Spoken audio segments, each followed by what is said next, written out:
Maharaja Agrasen education trust के संस्थापक member सेठ साधुराम जी बंसल वो रहे हैं। कल उनकी पत्नी श्रीमती राममूर्ति जी का गोकुलवास हो गया है। आज हम सभी ट्रस्ट परिवार के सभी सदस्य, मैनेजमेंट, टीचिंग, नॉन टीचिंग और सभी विद्यार्थियों के कुछ प्रतिनिधि सब यहाँ उनको पुष्पांजलि देने के लिए यहाँ एकत्रित हुए हैं।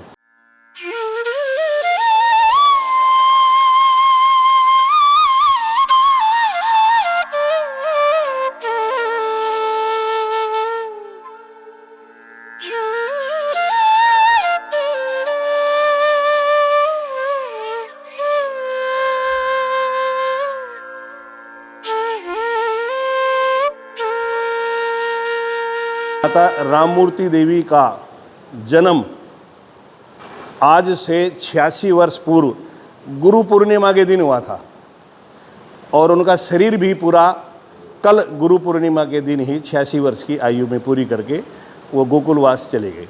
ऐसे ही उनके पति श्री साधुराम जी बंसल, उनका जन्म भी 27/9/2035 को हुआ था और उनका गोकुलवास भी 27/9/2014 को, मतलब दोनों का आप ही देखिए गोकुलवास अपने जन्म वाले दिन ही दोनों ने गोकुलवास किया है। मैं एक छोटी सी घटना आपको बताता हूँ। जब साधुराम जी झज्जर आते थे, यहाँ बाबा प्रसाद गिरी मंदिर में वो काफ़ी समय रहते थे। मोहल्ले पड़ोस के काफ़ी व्यक्ति अपना बात बताने के लिए, अपनी समस्या बताने के लिए उनके पास आते थे और वो लगभग हर व्यक्ति की समस्या का समाधान करते थे। एक बार एक महिला ने कहा कि साधु मेरी छत की कड़ी टूट गई, भाइयों बदलवाओ। तो एक उनके साथ था, उन्होंने उनका विचार ना की तरफ करने के लिए, क्या भाई ये तो बहुत सारा ऐसा हो जाएगा, बहुत खर्चे होते हैं, सभी अपनी अपनी समस्या किसकी दूर करेंगे। तो उन्होंने हल्का सा नेगेटिव बात कही।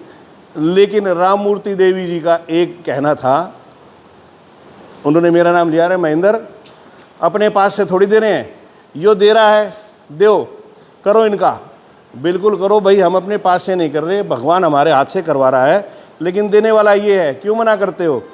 तो साधुराम जी ने मेरे को इशारा किया, महेंद्र एक कड़ी नहीं पूरी छाती बदलवा दे, वरना अगले साल दूसरी कड़ी का आएगा, तीसरी का आएगा पूरी। वो इनका स्वभाव था। सच मायने में पूछो तो माता राममूर्ति देवी साधुराम की पत्नी थी, और इसको दूसरे शब्दों में कहूँ तो इनके पति साधु थे। दोनों बातें एक तरफ से कहने में ज़रा और गहरा भाव निकलता है कि इनके पति साधु थे। इनके नाम के पीछे राम मूर्ति आता था, उनके नाम के पीछे साधु राम आता था। एक के नाम के पहले राम आगे था, दूसरे के नाम के पीछे राम बाद में था।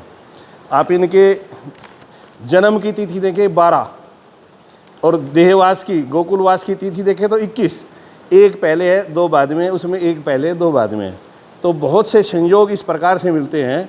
जब वो ये मैंने आपको घटना जो बताई कि इसकी पूरी छती बदलवा दो, तो उस वक्त महाराज जी जो बाबा प्रसाद गिरी मंदिर के थे, उन्होंने एक ही शब्द कहा था कि ये तो वाकई में गुरु है और इसका जन्म गुरु पूर्णिमा के दिन ही हुआ होगा। मतलब उन्होंने अंदाज़ा लगा के कहा कि इसका जन्म गुरु पूर्णिमा वाले दिन ही हुआ होगा।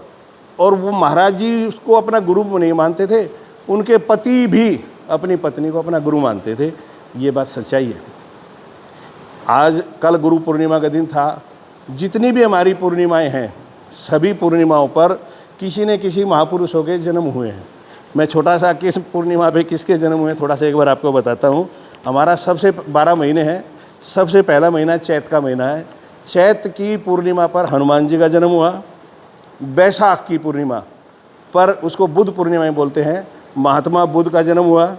ज्येष्ठ की पूर्णिमा इसको देवशयनी पूर्णिमा ही बोलते हैं। सत्यवती सावित्री ने सत्यवान के प्राणों को जो यमराज से वापस लिया था, वो ज्येष्ठ की पूर्णिमा थी।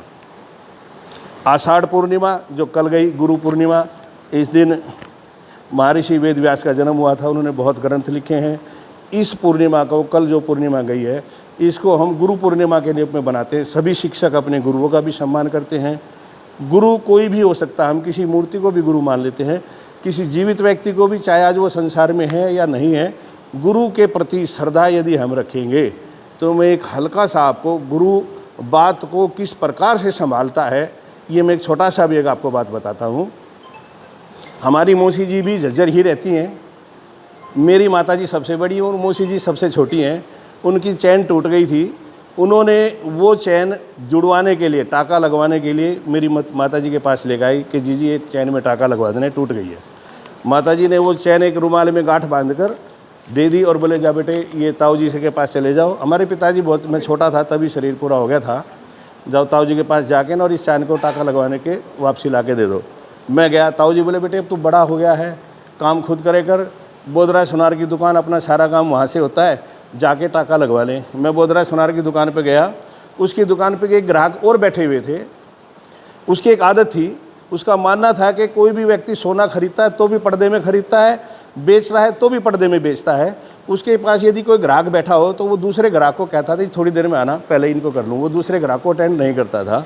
मेरे को थोड़ा सा एक दो गोलगप्पे खाने का चाव है, तो मैं एक आगे एक रेडी वाला खड़ा होता था, वहाँ उसके पास गोलगप्पे खाने के लिए चला गया। वापस आया तो ग्राहक नहीं था, तो मैं बोला जी ताऊ जी इस चैन के टाका लगा देना।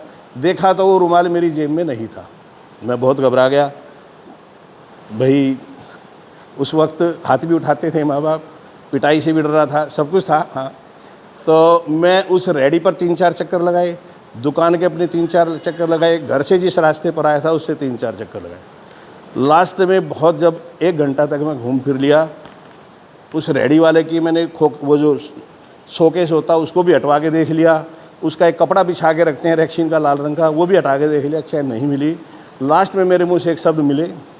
मैं यहाँ बाबा प्रसाद गिरी को हमारा पूरा परिवार गुरु के रूप में मानता है, तो मैं बोला बाबा प्रसाद गिरी महाराज, मौसी जी की चैन खुई है, ना तो नहीं ले मैं और ना ज़िंदगी भर उलाना उतरे कि इसने मेरी चैन खोई थी, नहीं भी नहीं लेंगी और बुलाना भी, या तो वो चैन मिल जाए वरना मैं घर नहीं जाऊँगा। मैं घबरा भी इतना गया था और ये कह के मैं 5-7 कदम चल पड़ा।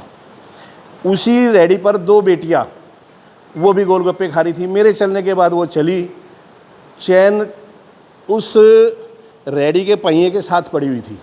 मैं 5 कदम आगे चला गया था, लेकिन ये सच्चाई है, मैं घर नहीं जाता। उस शक्ति ने क्या सोचा कि इसके पास रुमाल कैसे भेजा जाए। वो बच्चे चले, उन्होंने ठोकर मारी, वो चैन 5 कदम आगे मेरे आगे पड़ी। मैंने फ़ौरन उस रुमाल को उठाया। मतलब गुरु जो है, जिसके प्रति हम श्रद्धा रखते हैं, वो वाकई में हर बात को पूरी करता है। कल वो गुरु पूर्णिमा थी, उस दिन इस शख्सियत ने गोलोक वास किया है और इनको साधु राम जी भी गुरु मानते थे और हमारे बाबा प्रसाद गिरी महंत भी गुरु मानते थे।